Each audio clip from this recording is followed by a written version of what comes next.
Baik, kita siang hari ini bicara tentang manajemen kasus pada pasien HIV/AIDS. Ya, jelas tentu bicara di HIV, mahasiswa semua mungkin sudah paham, sudah bisa melihat sebenarnya bagaimana memang semua kasus-kasus HIV ini butuh penanganan yang tidak hanya masalah fisiknya, tetapi juga nanti masalah psikologisnya, kemudian masalah sampai dengan spiritual, sosio dan spiritualnya juga akan dikaji. Jadi ini tentu yang akan kita bicarakan bagaimana penanganan pada pasien ini. Saya selalu mengulang dari sini.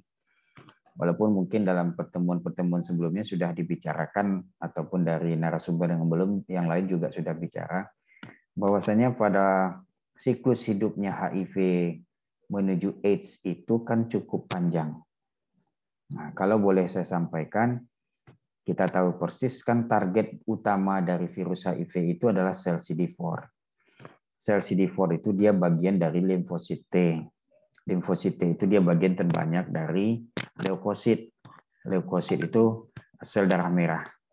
Sel darah putih kita. Artinya apa? Sel darah putih itulah yang berfungsi untuk menjaga sistem kekebalan tubuh ketika ada kuman virus yang masuk dari luar ke dalam tubuh. Nah, namun rupanya virus HIV ini mentargetkan adalah sel CD4 tadi. Nah, jadi sel CD4 itu targetnya sehingga memang dampak berikutnya adalah menurunnya daya tahan tubuh. Nah, kalau kita lihat di sini, gambar ini adalah virus HIV.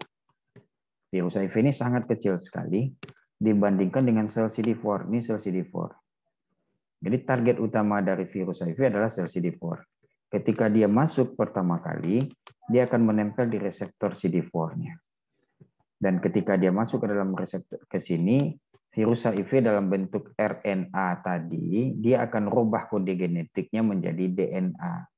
Itu dibantu oleh enzim namanya reverse transkriptase.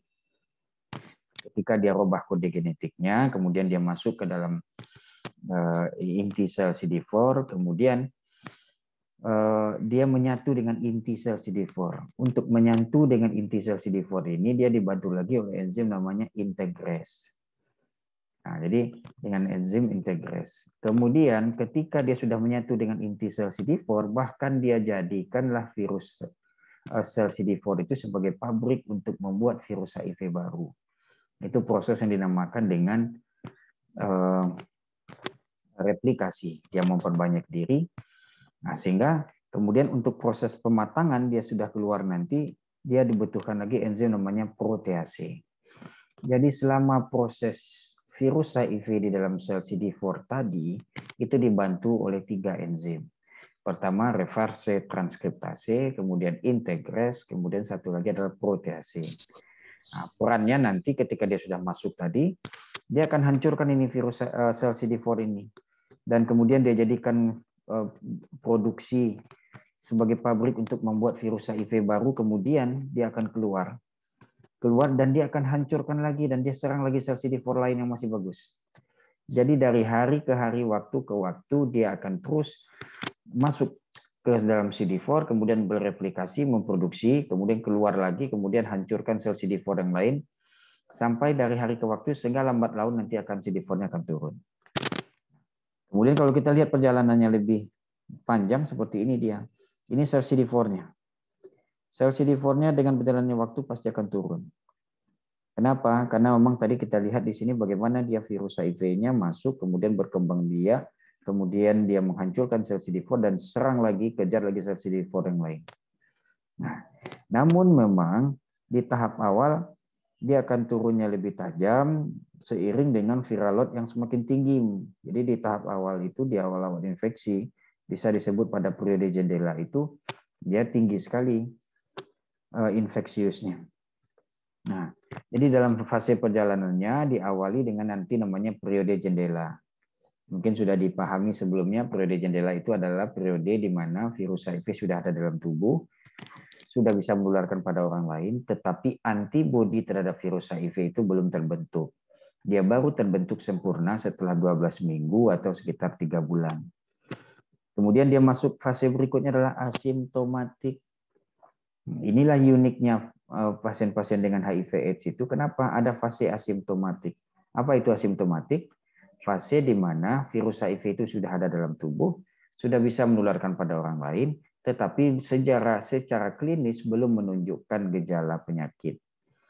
Nah, jadi kalau saudara mau ketemu bagaimana bentuknya orang HIV positif dan pada fase tahap asimptomatik, ya seperti gambaran mahasiswa semua yang ada di Zoom saat ini. Artinya apa? Dia bisa terlihat sehat, dia bisa terlihat cantik, dia bisa terlihat gagah, tetapi dalam tubuhnya sudah ada virus HIV, sudah bisa menularkan pada orang lain, tetapi belum menunjukkan gejala. Nah, ini dia. Tapi dengan berjalannya waktu, terus nanti dia akan menuju ke sini. Dia akan menuju ke AIDS, karena memang CD4-nya semakin turun, kemudian viral load-nya semakin tinggi, muncullah nanti infeksi oportunistik. Ada TB paru, ada Herpes zoster virus, ada oral leukoplakia atau oral candidiasis, dan lain sebagainya. Ini adalah infeksi-infeksi penyerta yang muncul ketika imunitas tubuh terganggu atau menurun secara drastis. Jadi ini perjalanannya. Ada fase tadi asimptomatik yang cukup lama, 5-10 tahun, bisa lebih cepat atau lambat, kemudian masuk dia ke tahap AIDS. Jadi panjang dia, kemudian inilah kemudian yang untuk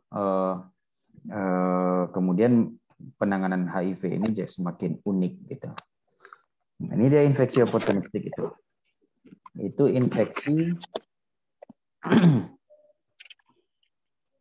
ya, infeksi oleh organisme yang biasanya tidak menyebabkan penyakit pada orang dengan sistem kekebalan yang normal atau sehat. Tetapi dia dapat mengenai orang dengan sistem kekebalan yang tertekan. Jadi artinya ini infeksi-infeksi yang terjadi pada orang dengan imunitas tubuh yang sangat rendah sekali, ya, yang sebenarnya pada orang-orang biasa yang imunitas tubuhnya bagus tidak dikenai dia. Jadi inilah infeksi oportunistik, dan ini muncul pada pasien dengan HIV/AIDS yang diserangnya imunitas tubuhnya rendah, sehingga nanti berdampak kepada sistem pertahanan tubuh dan muncullah infeksi oportunistik. Ini dia, ya. IO itu lebih sering terjadi dan lebih berat dan kurang respon terhadap pengobatan yang dianjurkan. Kemudian bisa dia bersifat infeksi bakteri, virus, jamur, dan parasit yang non-oportunistik juga lebih sering terjadi dan sering kambuh setelah pengobatan. Dan IO biasa terjadi ketika jumlah CD4-nya turun di bawah 200 sel. 200 ya, CD4-nya di bawah 200. Artinya ini paling sering muncul. Nah, dan tentunya ini nanti berimbas kepada semakin turun sel CD4-nya, semakin banyak infeksi oportunistik yang akan dia dapatkan. Nah, kan ini dia masalahnya. Nah, jadi kalau kita bicara satu tadi HIV, yang kedua itu adalah bagaimana nanti, ya satu adalah HIV. Kalau HIV itu dia dalam tubuhnya kan masih ada virus HIV, tetapi gejala klinis belum kelihatan. Tapi kalau sudah AIDS seperti ini bentuknya, sudah kurus kering, mencret berkepanjangan, demam terus-menerus, sudah muncul infeksi oportunistik penyerta yang lain, sehingga apa? Masalah fisik, psikologis, sosial, dan spiritual nanti akan jadi muncul permasalahan terkait dengan hal ini. Dan itulah nanti yang akan diatasi. Dan tentu banyak masalah, ya, masalah psikologis misalnya. Ada 70% ODA mengalami komplikasi psikiatrik akut selama perjalanan penyakitnya. Ya, kemudian 90% orang yang baru didiagnosis HIV mengalami gangguan stres akut. ODA yang baru mengetahui status HIV akan mengalami penurunan mutu hidup, termasuk di dalamnya karena penurunan kepercayaan diri dan semangat hidup. Ini dari hasil penelitian Spiritia tahun 2011. Dan kemudian ada lagi pada Mulyana dan Alfitri 2012, 46,8% ODA itu dia mengalami kecemasan kematian. Artinya siapa sih di antara kita yang tidak takut dengan kematian? Nah, namun pada orang dengan HIV/AIDS itu kematian itu seperti seakan-akan sangat dekat dengan dia, sehingga dia kecemasannya berlebihan. Karena kebayang oleh dia barusan saja dia masih berkumpul dengan teman-temannya, kemudian tanpa disadarinya 1 minggu kemudian dia salah satu dari anggota dari temannya kemudian meninggal dunia. Jadi muncul kecemasan-kecemasan itu. Sehingga itulah kemudian bagaimana kita melakukan penanganan terkait dengan hal-hal ini. Dan kalau kita lihat alur perawatan ODA itu orang dengan HIV/AIDS itu dia semua. Jadi kalau bisa bahasanya adalah komprehensif berkesinambungan. Artinya apa? Mulai dari rumah sakit, dia dirawat, sampai ditemukan kasusnya, kemudian dirawat, kemudian dapat pengobatan, kemudian dia akan pulang. Dia akan pulang, apakah selesai? Belum. Dia juga harus lakukan penguatan psikologis, mempertahankan dia minum obatnya, dan lain sebagainya. Artinya begitu banyaknya, sehingga ini banyak peran nanti yang akan kemudian muncul pada tenaga kesehatan, terutama perawat yang melakukan perawatan pada pasien HIV/AIDS. Ini dia prinsip bagaimana perawatannya pada pasien dengan infeksi oportunistik itu. Ya, nah kita harus sadari lagi cairan tubuh yang infeksi HIV itu terdiri, kan kita tahu ada beberapa cairan yang berisiko menularkan virus HIV, yaitu darah, air mani, cairan vagina, air susu ibu. Nah, dalam keseharian misalnya ada air liur, air mata, kemudian ada buang air kecil, buang air besar, itu tidak dianggap infeksius selama tidak ada darah, ya. Sehingga dengan konsep sedemikian berarti perawatan pada pasien-pasien dengan infeksi oportunistik dan dengan HIV ini itu adalah kita merawatnya tidak lagi di ruangan isolasi. Jadi memang tidak ada lagi kita merawat di ruang isolasi. Jadi kalau ada orang pasien HIV, saudara ketemu nanti kalau dia masuk tahap AIDS di rumah sakit, dia dirawat di ruangan biasa, gabung dengan pasien yang lain. Kecuali nanti ada infeksi oportunistiknya yang kemudian sangat spesifik, itu nanti mungkin berdasarkan penyakit infeksi oportunistik. Misalnya TB. TB-nya juga positif, berarti nanti akan kita rawat nanti di ruangan dengan TB, kalau bisa memang dengan tekanan negatif. Dan ini ada beberapa cairan tubuh lain, ya, tapi ini semua adalah disebut dengan OPIM, Other Potentially Infectious Material. Cairan cerebrospinal, cairan amnion, pleura, peritoneal, cairan perikardial, dan cairan sendi. Namun kan cairan-cairan ini baru dia akan keluar ketika ada intervensi medis. Nah, sehingga tentunya dalam aplikasi perawatan kita, nanti ini harus sesuai, kita menggunakan APD yang sesuai dengan yang diinginkan. Kalau memang kita akan bersentuhan dengan darah pasien atau cairan tubuh pasien yang lain, berarti kita harus gunakan sarung tangan. Kalau ada kemungkinan muncrat ke mata kita, contohnya di OK misalnya melakukan sesar misalnya, seksio misalnya, ada kemungkinan darah akan sampai ke mata, gunakan pelindung muka, ada masker, ada kacamata atau gogel. Ya, ini hampir sama nanti dengan COVID, tapi tambahannya nanti tentu ada N95, kemudian tambah baju hazmatnya, dan kemudian bisa gaun, jubah atau apron, dan pelindung kaki. Jadi artinya alat APD ini harus disesuaikan dengan apa kondisi pasien dan apa tindakan yang akan kita lakukan. Jadi tidak semua juga kita menggunakan seperti ini, pakai masker, pakai kacamata gogel, kemudian pakai pula kisor, kemudian pakai bahkan seperti baju hazmat misalnya, seperti astronot, ya enggak seperti itu juga. Nah, jadi kapan kita melakukan itu sudah ada aturannya. Misalnya kita akan melakukan perawatan memasang infus misalnya. Adakah kemungkinan ketika memasang infus itu darahnya keluar? Iya, misalnya. Berarti apa? Kita gunakan sarung tangan. Nah, ini seperti itu. Nah, kemudian ini dia perawatannya itu dia holistik dan inti pendekatan pelayanan dari keperawatan. Yang mencakup itu adalah bio, psiko, sosial, dan spiritual. Tentu bertujuan menyediakan perawatan yang terintegrasi dari peningkatan kesehatan, pencegahan penyakit, pengobatan, kuratif,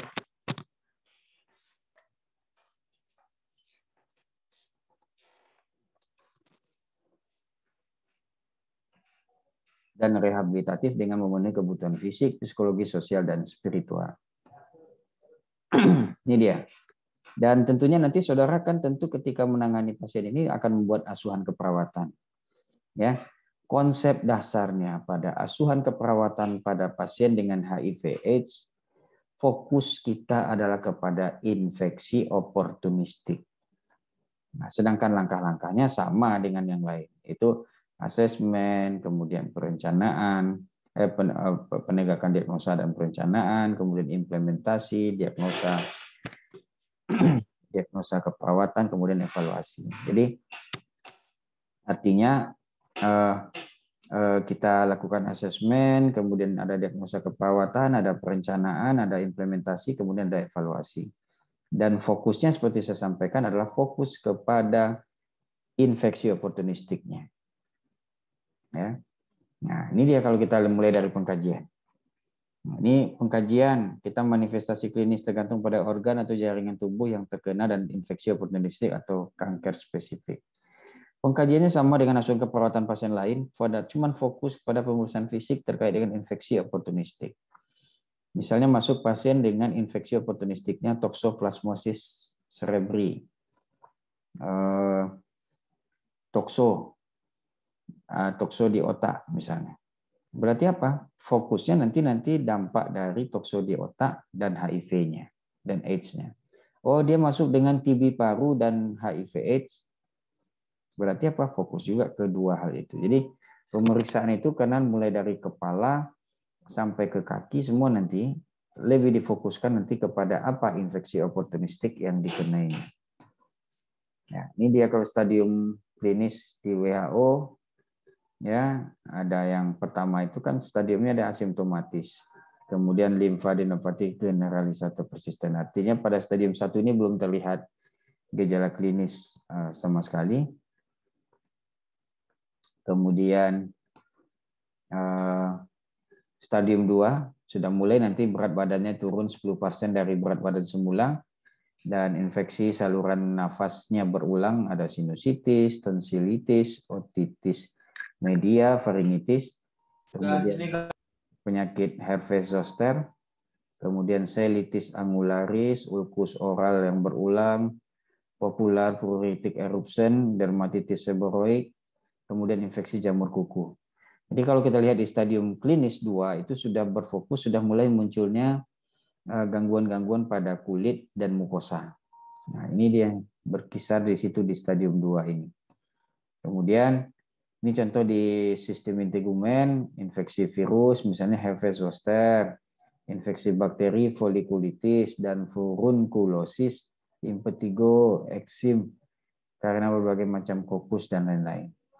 Infeksi jamur yang bersifat superficial misalnya kandidiasis. Jadi kandidiasis itu ada di mulut, akan mudah terlihat sehingga nanti itu salah satu menyatakan bahwasanya ada gangguan pada imunitas tubuh. Infeksi parasit yang paling sering adalah skabies. Kemudian penyebab lainnya adalah kanker pada kulit yaitu sarkoma kaposi. Ini dia contoh skabies. Lihat di gambar samping ini, itu ada putih-putih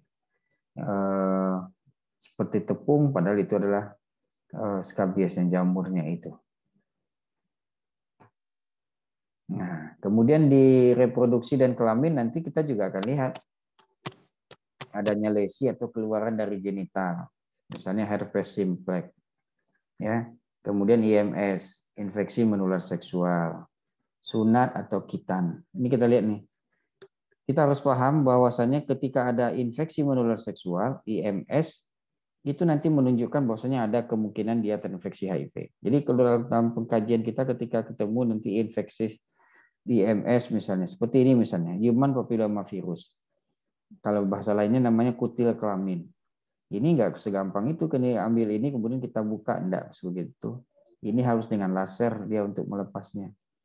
Human papillomavirus ini bagi laki-laki dia akan muncul di kelaminnya, tapi ketika dia melakukan hubungan seksual dengan perempuan, perempuannya nanti akan bisa kecenderungan mendapatkan CA recti. Ya, karena dia pembawa nanti untuk yang perempuan. Ya, ini itu dia. Kemudian sunat atau khitan. Kita harus lihat juga dia sudah sunat atau belum, karena dari evidennya menyatakan sunat itu dapat mencegah virus HIV. Nah, rupanya yang disunat itu kan diambil ini jaringan prepitiumnya, dan rupanya di prepitium itu termasuk sel Langerhans kulit. Sel Langerhans kulit itu termasuk target dari virus HIV. Nah, jadi kita akan lihat, berarti kalau dia tidak sunat, berarti resikonya jauh lebih tinggi untuk terinfeksi HIV. Ini beberapa penelitiannya. Kalau satu saat nanti kita menemukan vaksin AIDS yang efektif menekan penularan HIV sebesar 50%, kita tentu akan bergembira, ya. Namun vaksin itu tidak pernah satu kali suntikan, harus diulang. Nah, ini jelas ini. Vaksin COVID saja hari ini 2 kali ini. Untuk 1 tahun ini nggak tahu, mungkin tahun depannya mungkin diulang lagi atau seperti apa. Sekarang kita mempunyai sarana intervensi yang terbukti menekan penularannya 60%, dikerjakan hanya 1 kali seumur hidup dan berlaku seterusnya, yaitu apa? Sirkumsisi atau sunat.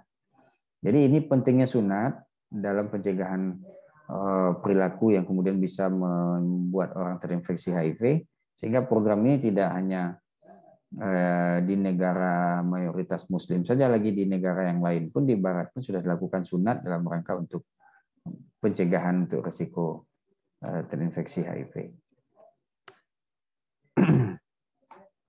Nah, kemudian ini stadium 3, itu berat badannya sudah mulai menurun lebih dari 10% dari berat badan semula, sudah muncul diare kronis yang tidak diketahui penyebabnya berlangsung lebih dari 1 bulan, demam persisten tanpa sebab yang jelas, ya, kemudian kandidiasis oral, ada oral hair leukoplakia, kemudian TB paru, ada infeksi bakteri berat, stomatitis, ulcerasis nekrotik akut, gingivitis atau periodontitis, kemudian anemia kurang dari 8, netromia kurang dari 0,5, dan atau trombositopenia kronis yang tidak dapat diterangkan sebabnya.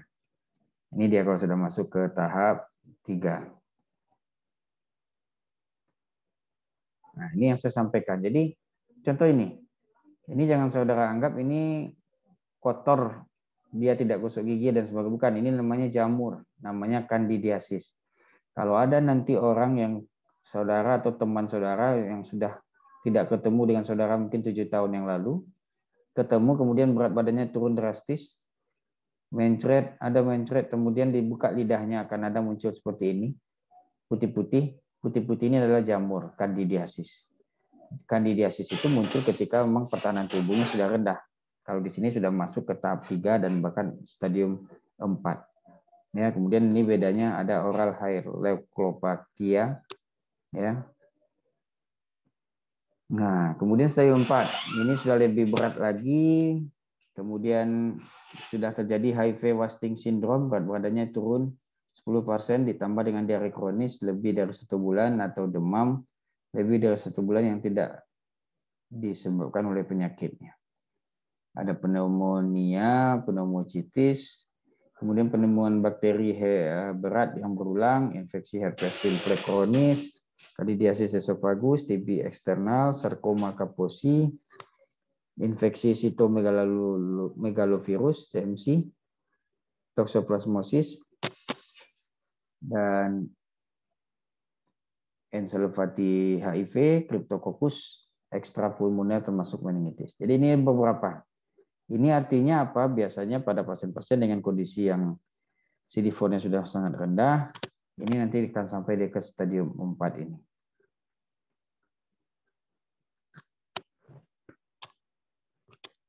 Ini juga infeksi mycobakteri non-TB disseminata, progressive multicolor leukoplakia encephalitis, Cryptococcus kronis, isospriosis kronis, dan lain sebagainya. Ini cukup banyak, ya.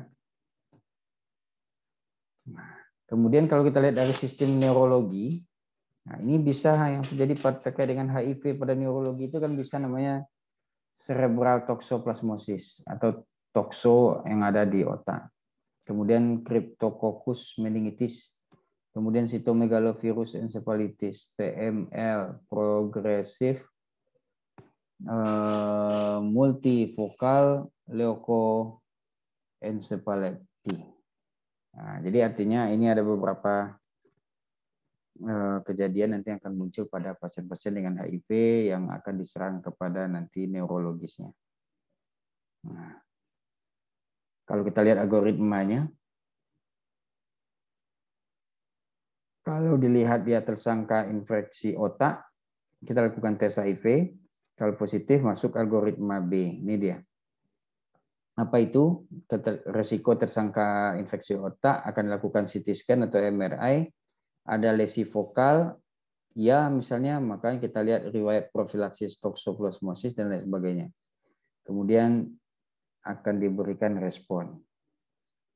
Ya, kalau misalnya bukan, kita lakukan pemeriksaan lebih tinggi, lubal fungsi misalnya, atau di biopsi. Nanti kalau memang ada, bisa diambil, pemeriksaannya akan ketahuan nanti seperti apa kondisi pasiennya. Oke, ini bentuknya. Jadi kalau kita lihat ini hasil CT scan, akan lihat namanya ring enhancement. Ring enhancement itu adalah semacam cincin.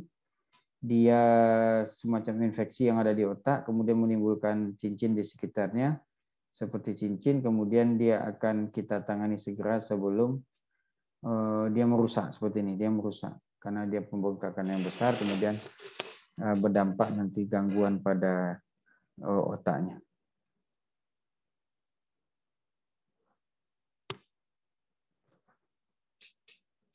Pengkajian psikososial ini dia.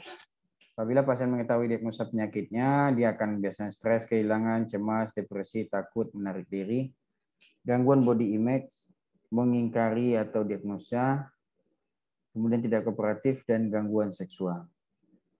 Ini masalah-masalah yang bisa muncul pada pasien-pasien dengan ODA.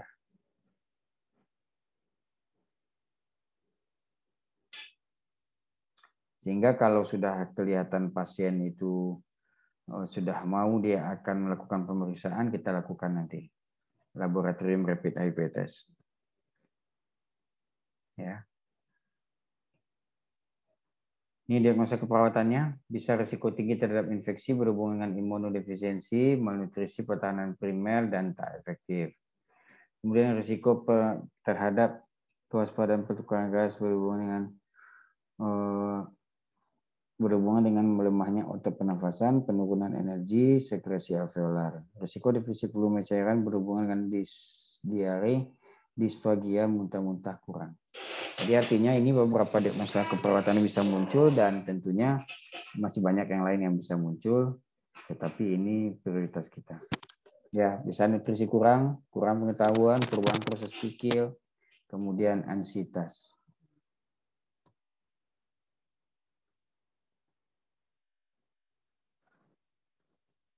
Bagaimana dengan prioritas keperawatannya? Ini dia. Kita adalah mencegah atau memperkecil infeksi, mempertahankan homeostasis, kemudian mengusahakan kenyamanan dan memberikan penyesuaian psikososial, termasuk nanti memberikan informasi mengenai proses penyakit, prognosis, dan kebutuhan perawatan. Kalau dilihat dari prioritasnya, tidak ada satupun yang menyatakan dia bisa membunuh virus HIV itu, karena memang virus HIV itu belum bisa dibunuh sampai saat ini. Ini tujuan keperawatannya, tentu kita manajemen masalah infeksi dan pengobatan, kemudian memaksimalkan kualitas hidupnya, menetapkan penyakit kronis dan terulangnya penyakit, kemudian mencegah penularan selanjutnya.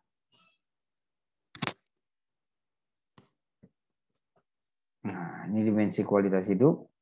Ya, kalau dimensi fisik itu dia terlepas dari bebas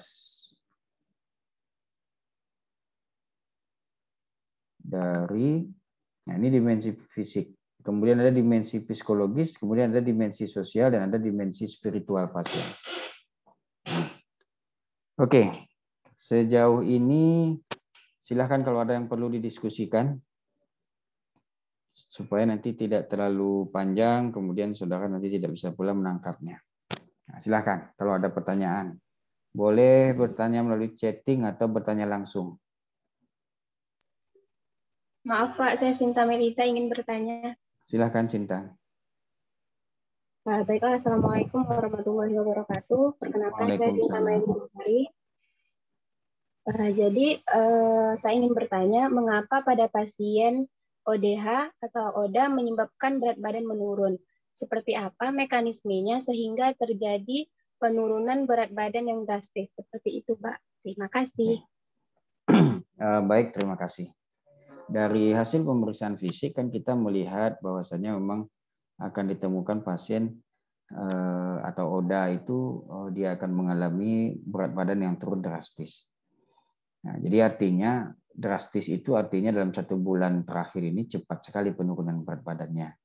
Ya, jadi artinya gini, kenapa dia bisa muncul? Kita tahu tadi ketika memang virus HIV menyerang sistem pertahanan tubuhnya, kemudian berdampak daya tahan tubuhnya rendah, termasuk sebenarnya di usus itu ada memang kuman-kuman patogen yang baik. Kemudian kuman-kuman patogen itu kemudian sebenarnya dia dipantau atau dikondisikan oleh sistem pertahanan tubuh dalam jumlah yang memang dibutuhkan. Nah, tetapi ketika kondisi itu imunitas tubuhnya rendah, itu kuman-kuman yang ada di sana itu dia bisa berkembang sangat cepat. Sehingga artinya apa? Berikutnya adalah pengolahan di usus pun akan terjadi, makanya dia akan sering mencret. Itu satu. Berarti apa? Pada pasien dengan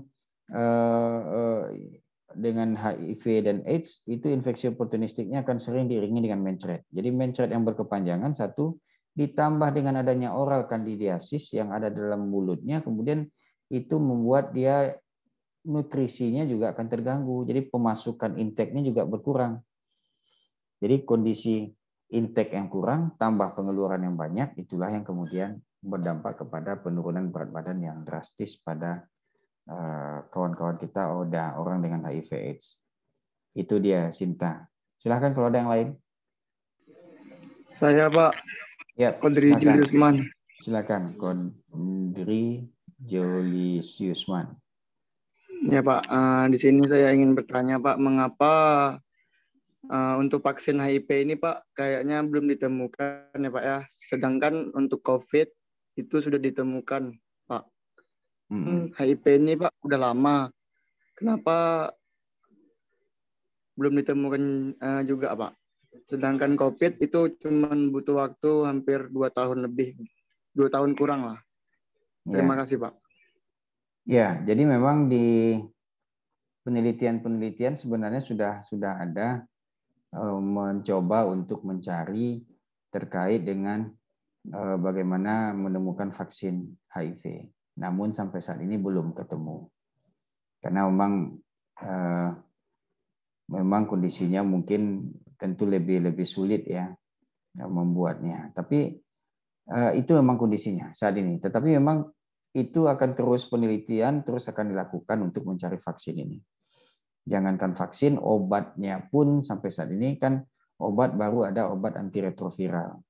Nah, obat itu pun bukan untuk membunuh virus HIV, tapi baru sebatas untuk mencegah replikasi virus HIV dalam tubuh sehingga tidak ada penambahannya. Jadi artinya memang masih tantangannya cukup berat di HIV dan mudah-mudahan saja suatu saat ada juga vaksin untuk pencegahannya. Nah, sebenarnya kalau sosial dan spiritual, salah satu kita adalah melibatkan kelompok dukungan sebaya. Ya, kelompok dukungan sebaya itu adalah memang kawan-kawan yang kemudian dia sudah terinfeksi, kemudian nanti dia juga nanti akan memberikan informasi kepada kawan-kawannya yang lain. Ini dia yang penting. Jadi kalau kita biasanya di Rumah Sakit M. Jamil misalnya, ketika ada yang kemudian mereka dirawat, kemudian kondisinya sudah mulai bagus, mereka mau pulang, nah kita nanti linkkan mereka kepada kelompok dukungan sebayanya. Sehingga mereka nanti mempunyai kegiatan yang positif dengan kawan-kawannya untuk melakukan hal-hal yang terbaik untuk pelayanan penguatan sesama mereka, dan bahkan mereka juga membantu pelayanan di rumah sakit. Jadi mereka juga nanti yang menguatkan kawan-kawan yang sedang dirawat. Bahkan dia bilang begini, Saya juga ada dulu pernah dirawat di sini dengan kondisi yang jauh lebih baik, lebih jelek daripada kondisi Anda misalnya. Tetapi saat ini saya jauh lebih baik. Karena mengapa? Saya patuh dengan terapi, minum obat dengan teratur dan lain sebagainya. Hal-hal itulah yang kemudian sangat menguatkan kawan-kawan yang sedang dirawat dengan adanya kelompok dukungan sebaya ini. Jadi ini. Dan dari hasil penelitian ini dinyatakan ini. Mutu hidup ODA yang baik itu lebih tinggi proporsinya di wilayah yang memiliki sistem kelompok dukungan sebaya. Kemudian ODA yang mendapatkan dukungan sebaya memiliki proporsi lebih percaya diri, pengetahuan terhadap HIV, akses layanan HIV, perilaku pencegahan HIV, dan kegiatan positif yang lebih tinggi dibandingkan ODA yang tidak mendapatkan dukungan sebaya. Ini dia. Ini penelitian Spritia tahun 2011 yang dilakukan ke seluruh ODA di Indonesia. Jadi artinya penting memang kelompok dukungan sebaya ini. Dan tentunya juga pemberian intervensi psikologis, bisa nanti konseling VCT, konseling berkelanjutan, atau nanti bisa juga motivasional interview, komunikasi terapeutik. Nah, ini kan dalam keseharian kita komunikasi terapeutik sudah kita lakukan. Nah, kemudian ini beberapa literatur pendukung, misalnya ini adalah konseling kepatuhan, ya konseling kepatuhan minum obat pada satu kelompok diberikan dia konseling kepatuhan saja, pada kelompok yang lain diberikan dia konseling kepatuhan ditambah dengan konseling spiritual agama Islam.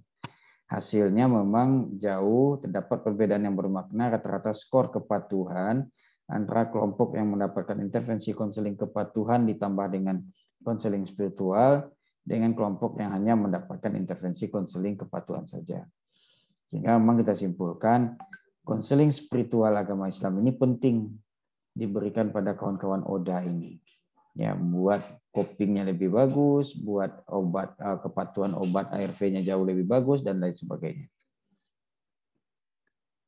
Dan tentunya ada tujuan pemulangan pasien itu nanti infeksinya dapat dicegah, komplikasinya dapat dihindari atau dikurangi, rasa sakit atau tidak nyaman yang dikurangi, pasien dapat realistis dan dalam menghadapi situasi, dan diagnosis, prognosis, dan pengobatannya dapat dipahami. Artinya kalau kita lihat di tujuan pemulangan ini tidak ada satupun memang kalimat yang menyatakan pasien pulang dengan sembuh. Tetapi dia bisa beradaptasi, dia bisa kemudian mengurangi rasa nyerinya dan lain sebagainya. Ya. Mungkin itu sesi kita pada siang hari ini. Silahkan kita akan buka termen diskusi. Intinya pada pasien-pasien dengan HIV/AIDS, tentu kalau bicara asuhan keperawatan kita bicaranya adalah komprehensif, kemudian mencakup biopsikososial dan spiritual, kemudian dengan penguatan-penguatan itulah diharapkan mutu dan kualitas hidup orang dengan HIV/AIDS itu akan jauh lebih baik. Kita ingin mereka tetap berdaya dan bahkan nanti menjadi solusi untuk bagaimana pencegahan HIV ke depannya. Silakan kalau ada yang perlu didiskusikan.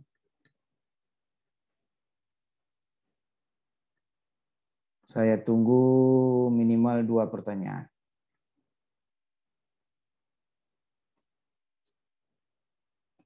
Pak, saya mau bertanya, Pak. Silakan, Muhammad Fikri. Jadi, Pak, tadi ada saya baca di PPT Bapak, vaksin itu tidak bisa 1 kali dan harus diulang. Nah, itu diulang tuh maksudnya sampai benar-benar udah nggak ada lagi, Pak, penyakit HIV-nya, Pak. Oke. Jadi kalau dilihat tadi itu tuh adalah slide-nya terkait dengan sunat. Jadi itu sebenarnya membandingkan ini. Pemberian vaksin sampai hari ini vaksin apa saja, kalaupun nanti ditemukan vaksin HIV itu maksudnya, kalau ditemukan vaksin HIV, tidak ada pemberian vaksin itu yang 1 kali saja. Contoh vaksin COVID saja misalnya. Vaksin COVID itu 2 kali kita dapat. Dan itu belum berarti kemudian kita akan aman selamanya dengan 2 kali itu. Bisa jadi berkala nanti 1 tahun berikutnya juga seperti itu. Jadi maksudnya dia menggambarkan pemberian vaksin itu akan beberapa kali. Tetapi ada metode pencegahan terkait dengan perilaku dari hubungan seksual kepada pasangan itu adalah dengan melakukan khitan atau sunat. Kenapa? Rupanya dengan evidennya menyatakan sunat itu 60% efektivitasnya. Sedangkan sunat itu cuma dilakukan 1 kali seumur hidup. Nah, itulah maksudnya. Jadi artinya salah satu pencegahannya itu adalah dengan lakukan sunat pada orang-orang yang belum sunat. Nah, kalaulah sunat Bapak, ya janganlah, nanti habis dia. Nah, tapi yang sudah sunat, yang belum sunat, nah, makanya program-program ini juga berlaku di Papua, tidak hanya di agama Islam saja, tapi di agama yang lain pun akan diberikan ini karena konteksnya adalah khitan ini bermanfaat untuk mencegah penularan HIV. Kalau dari evidennya itu 60% lebih. Gitu dia, Muhammad Fikri. Oke, Ya, silakan. Pak. Baik, Pak. Terima kasih, Pak. Ya, silakan kalau ada yang lain. Baik, Pak. Saya Pak Yama, Pak. Ya, silakan Yama. Baik, perkenalkan saya Yama Hati ingin bertanya, Pak. Apakah HIV itu dapat bisa disembuhkan? Dan jika disembuhkan, apakah penyakit yang sudah tertular kepada dia kalau sudah bisa disembuhkan, apakah bisa timbul lagi penyakit HIV tersebut, Pak? Terima kasih. Ya, terima kasih. Jadi, kalau sudah masuk HIV ke dalam tubuh, untuk saat ini dia akan tetap ada di dalam tubuh. Jadi, yang bisa dilakukan adalah jangan nanti ketika dia HIV positif jatuh ke AIDS dengan infeksi oportunistik yang berat. Makanya kalau sudah masuk HIV dalam tubuhnya, virusnya akan terus berkembang. Untuk mencegahnya adalah memberikan obat antiretroviral. Tapi obat ARV itu bukan untuk membunuh virus HIV tadi. Hanya mencegah perkembangan replikasi atau penghancuran virus penghancuran sel CD4 kita. Sehingga dengan lambat laun ketika dia patuh minum obat antiretroviral, CD4-nya akan semakin bagus, viral load-nya akan undetectable atau tidak terdeteksi lagi virus HIV-nya. Pada fase itu risiko penularannya ditekan 92%. Dan ketika itu terjadi, dia boleh berkeluarga, dia boleh mempunyai anak, sehingga kualitas hidupnya jauh lebih baik. Namun obatnya harus diminum untuk saat ini seumur hidup. Karena memang jangka panjang. Namun kita tidak pungkiri penelitian terus saja berjalan. Mudah-mudahan bisa tahu 10 tahun ke depan akan ada obat untuk membunuh virus HIV itu. Nah, tapi itu dia. Untuk saat ini kita bisa sampaikan dia harus minum obat dengan kepatuhan yang tinggi seumur hidup. Tetapi yang HIV-nya sampai saat ini belum bisa diatasi. Jadi bagaimana? Apakah dia HIV hari ini kemudian dia akan selamanya? Untuk saat ini ya. Makanya untuk pencegahan sangat penting kita sampaikan. Jangan berperilaku yang 4 tadi, yang risiko penularan dari air mani, cairan vagina, air susu ibu. Jadi jangan pernah melakukan hubungan seksual dengan pasangan baik laki-laki dengan perempuan, walaupun itu 10 tahun yang lalu akan berisiko. Jangan melakukan hubungan seksual antara laki-laki dengan laki-laki melalui anal seks karena berisiko penularan virus HIV. Bahkan risiko penularannya jauh lebih tinggi daripada laki-laki dengan perempuan. Laki-laki dengan laki-laki jauh lebih tinggi karena dia menggunakan anal seks. Di sana banyak pembuluh darah sehingga ketika terjadi penetrasi, pembuluh darahnya pecah, disemprotkan air maninya masuk. Risikonya tinggi. Dan kemudian ada penularan dari ibu ke anaknya. Siapapun yang pernah menggunakan narkoba suntik, bergantian jarum suntik, berisiko penularan virus HIV. Jadi artinya apa? Kita harus betul-betul kencang, kuat di preventif. Karena memang kalau sudah kena, untuk saat ini belum ada obat untuk membunuh virus HIV tersebut. Itu dia jawabannya ya, Ma. Baik, Bapak. Terima kasih, Bapak. Silakan kalau masih ada. Saya Pak izin bertanya Pak. Silakan. Muhammad Nanda. Baiklah Pak, Assalamualaikum warahmatullahi wabarakatuh. Waalaikumsalam warahmatullahi wabarakatuh. Tadi seperti yang saya dengar yang Bapak katakan bahwasanya melakukan hubungan seksual itu bisa menjadi salah satu faktor untuk memicu penyebaran virus HIV tersebut Pak. Nah lantas bagaimana Pak misalnya terhadap sepasang suami istri Pak yang baru menikah Dan di antara salah satu suami istri tersebut terinfeksi virus HIV tersebut, Pak. Lantas mereka berdua ingin memiliki niat untuk mempunyai anak, Pak. Lantas bagaimana, apakah mereka bisa melakukan hubungan, sementara Bapak katakan tadi bahwasannya melakukan hubungan seksual itu bisa menjadi salah satu faktor penyebaran virus tersebut, Pak. Terima kasih. Oke, terima kasih Muhammad Nanda. Jadi kita paham lagi bahwasanya risiko penularan itu ada dari 4 cairan tubuh: darah, air mani, cairan vagina, air susu ibu. Air mani dan cairan vagina tentu menular melalui hubungan seksual. Bagaimana dengan pasangan suami istri? Kebetulan katakanlah suaminya terinfeksi, istrinya tidak. Sedapat mungkin ketika dia melakukan hubungan seksual, dia wajib menggunakan, kalau pada laki-laki adalah dia menggunakan kondom laki-laki. Dia gunakan kondom sehingga memang risiko penularan kepada istri jadi rendah. Nah, pertanyaannya kalau itu dia lakukan terus, tentu untuk rencana punya anak tentu tidak mungkin. Nah, apakah kemudian dia tidak boleh punya anak? Boleh. Apakah ada programnya? Ada. Programnya namanya PMTCT, Preventive Mother to Child Transmission. Bagaimana nanti kita mencegah mulai dari pasangan sampai ke anak itu jangan nanti dia terinfeksi virus HIV. Jadi konteksnya kalau untuk ketika dia sudah punya suami, suaminya terinfeksi kemudian istrinya tidak, seyogianya yang suami ini sudah harus patuh minum obat antiretroviral, sehingga ketika dia patuh minum obat antiretroviral, tadi disampaikan kepatuhan tadi berdampak nanti akan menekan risiko penularannya. Karena apa? Ketika dia patuh minum obat antiretroviral, nanti viral load-nya itu akan hasil pemeriksaan viral load itu adalah undetectable, tidak terdeteksi adanya virus HIV. Ketika itu muncul, risiko penularannya ditekan 92%, tinggal 8% saja lagi. Dia melepaskan kondom ketika istri sedang masa subur, dia lepaskan kondom, mudah-mudahan langsung hamil. Sudah hamil, dia tetap lagi gunakan kondom. Kemudian yang istri nanti akan lakukan pemeriksaan. 3 bulan kemudian kalau istri negatif, sudah selesai masalahnya.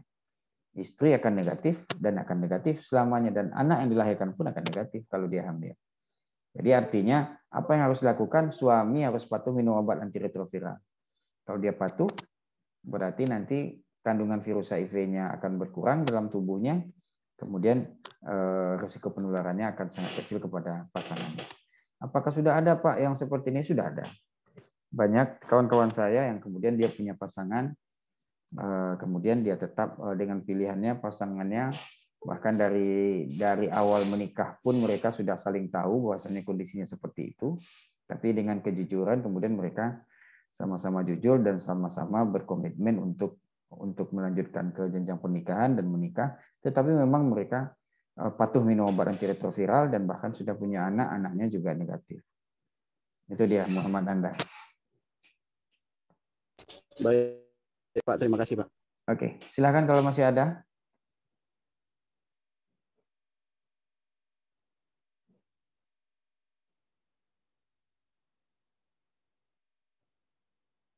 Cukup?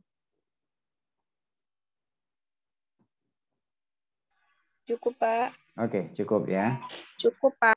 Oke, jadi nanti untuk sesi-sesi selanjutnya bisa jadi ada kita nanti yang sesinya Zoom, ada yang sesinya nanti mungkin melalui WA Group, tetapi nanti dengan penugasannya saudara lihat di media pembelajarannya di YouTube, di keluangan waktu saudara lihat itu, kemudian baru kita diskusinya di WA Group.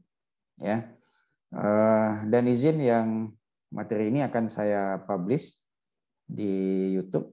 Mungkin wajah-wajah Ananda semua juga ada yang masuk nanti dalam itu, karena memang media pembelajarannya sekarang dengan online ini kan banyak metodenya. Kadang bisa dimasukkan di YouTube, bisa dilihat oleh teman sebelah saudara, atau nanti waktu di sebelah nanti ada Anda pula yang nontonnya gitu.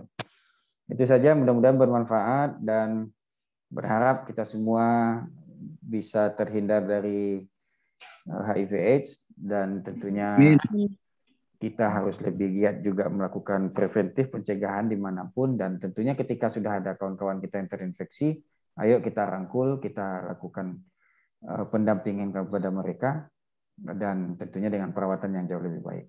Terima kasih atas perhatiannya, banyak maaf. Billahi taufiq wal hidayah. Assalamualaikum warahmatullahi wabarakatuh. Waalaikumsalam warahmatullahi wabarakatuh. Bapak. Warahmatullahi wabarakatuh. Oke. Terima kasih Pak. Ya, makasih sama-sama. Kita langsung live ya.